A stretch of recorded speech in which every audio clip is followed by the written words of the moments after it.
All right, Jules, let's talk the other big continental final this yes. weekend. The one that had even more World Cups on display, right? Yep. 7 between Brazil and Argentina. Just the 5 between England and Italy. Yep. Of course, Italy contributing 4 of them, but that's another story. This was Argentina, winners, Copa America. Lionel Messi winning, I don't want to say it's his first international trophy because he won the Under-20 World Cup. Leave me alone. The Olympics. No? Leave me alone. It's the first one. Okay, I'm going to come out and say it. I never subscribe to the argument that you can't be the GOAT because you haven't won a major trophy with your country. So to me, this doesn't move the needle one bit in terms of Messi's greatness and him belonging at the top. But to some people, it's a big deal. It is a big deal. I think it's a big deal for Leo Messi as well. Oh, it is for him. Yeah, because you saw in the not just the tears, which were fantastic, and if like me, you woke up, I mean, wherever you are in the world, and it was worth it. Not because of the quality of the final, because it was not a pretty. It was an ugly final. I think 42 fouls, 9 yellow cards. You knew it was that a very be old school. I don't want to say it was it's a typical Copa America final. No, it's not typical. No. It's a very old school, stereotypical Copa America final. Bad pitch, obviously no atmosphere apart from the few fans who were allowed to be in. But you woke up at 1 a.m. in London for Messi in the hope that he will win it, just to see what it meant to him, and that didn't disappoint, because the tears, of course, the pure happiness, the pure joy, not just for him but for the whole Argentinian squad, staff. I think they all knew how much he meant. Only twice Brazil have lost at the Maracanã in their whole history, 107 years, against Uruguay in the World Cup final in 1950. Maracanazo. And then this time against Messi and Argentina. It's incredible. But for Messi to win it, for Argentina to win finally a trophy after 28 years since 1993, and for Messi to do it in the way he's been all through the tournament. I mean, he was even tackling in that final. You saw him doing that incredible tackle in the first half, and you were like, oh my God, he's on a mission, and he won it, and I think it's just wonderful. I think also, to put this in context, right? This is an Argentina team. Lionel Scaloni, I don't even know if he has a job on a permanent basis. For me, he's always Mr. Interim. 3 years he's been in the job. After replacing Sampaoli, we know what a debacle that was. To put it in context, my friend Shagul, who is a big Fiorentina fan, he's like, man, this Argentina team, do you know they have 3 Fiorentina players? And he said it in a way that say, like, this Argentina team, all due respect to Fiorentina, not very good if you have 3 Fiorentina players. Now, can you name the 3? I couldn't. I only got 2. So don't feel Martinez. Bad. Martinez Cuarta, yes, that's that one I forgot. Yeah, and then Petzela and Nico. Petzela, of course, and of course now Nico. Yeah, Nico. But so it is special, and so much special. I do wonder though. We hear about superb athletes, perfectionists. Do you think Messi cares one jot that he screwed up that goal with that terrible touch? No, but I don't think he cares at all. I don't think but I tell you what, this is the difference. Had that been Cristiano, had Cristiano won the Euros and he missed a shot like that, I bet you that keeps him up at night, and he probably goes in his cryogenic chamber and practices it over and over again. Maybe, but I don't know. I just thought it was an incredible story, really, to see Argentina winning it that way in Brazil, as we said, for Messi too. He's 34. He turned 34 during the tournament. There's a World Cup in 15 months' time that Argentina, with this kind of togetherness that they showed, the team spirit. Yeah, of course, it's not the greatest team of all time, but I think they have something special in there. We talked about Argentina. I'm not done talking about it because I got to show some love to my man, the snappy dresser, Rodrigo de Paul.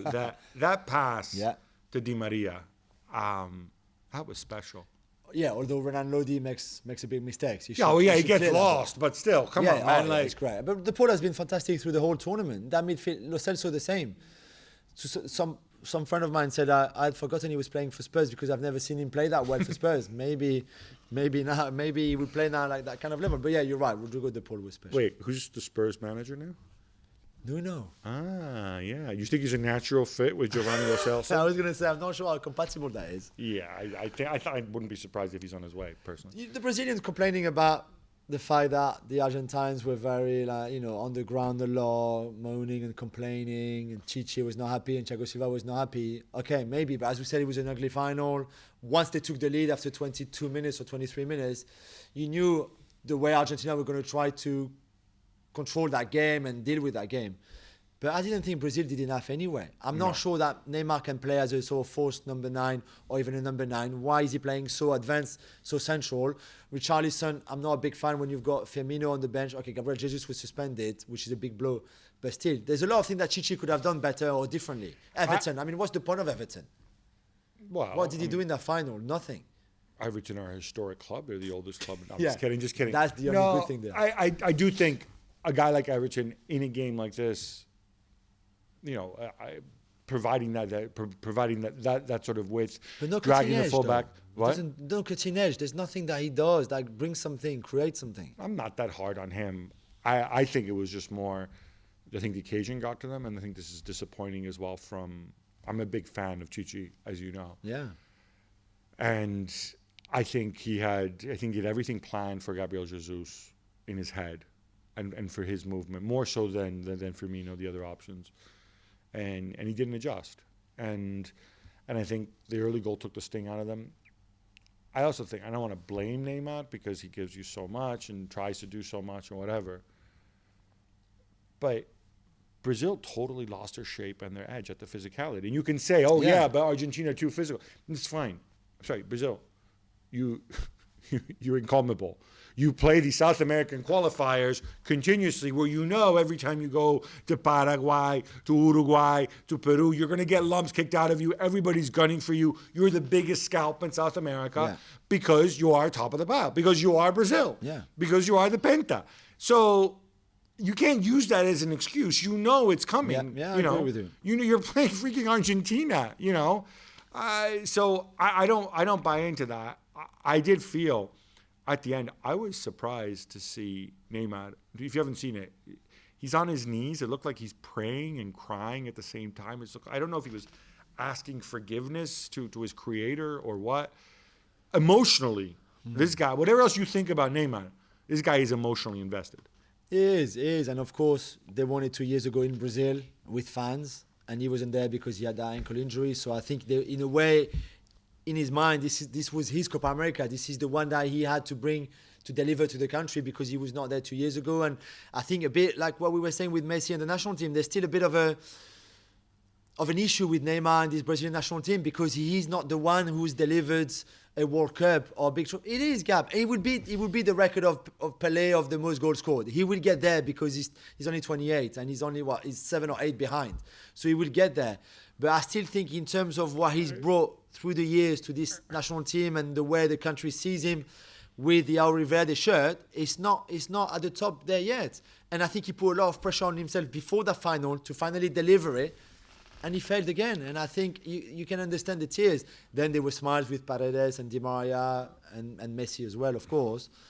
But this one will hurt, I think, a lot. I have to say, Jules, when I think about broader issues of club football versus international football, I think a lot of fans, a lot of our listeners, especially, maybe outside Europe and South America, they're more into their club football. A lot of people, if you ask them, would you rather win the Champions League or your country win the World Cup? They're like, wow, And we're used to seeing a lot of players, especially I think European players, who maybe are more attached to their clubs than with them. I don't want to say more than the national team, but the feeling that they get, right? Different relationship. Neymar, Messi, Cristiano, obviously with Portugal.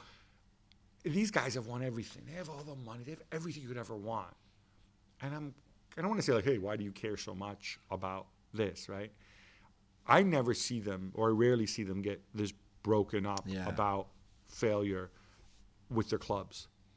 I'm not saying they're less attached to their clubs or whatever, but that is a job. This is something that they really feel within. And I think it's heartwarming because we see Europe dominate so much with football and the money and so on. And these guys really have it inside them. And I think it's part of the reason why a lot of times, not Brazil and Argentina, but the smaller South American sides, when it comes to a World Cup and, you might have Paraguay there and it's a bunch of dudes other than Roque Santa Cruz. You're like, who are these guys, And yet they go out there. And they go and we saw Peru in the World Cup in Russia. Yeah, absolutely. We were both there. Who hadn't reached it for like 60 years or 40 years or whatever it was. Peru without Guerrero, of course, as well. And that's a whole other issue. But that's why we love Copa America so much. You were lucky to have covered it twice. It is unbelievable. None of us could go this time, but that's why we love it so much. Unbelievable stuff. Thanks so much for watching ESPN on YouTube. And for more sports highlights and analysis, be sure to download the ESPN app. And for premium content and live streaming, subscribe to ESPN Plus.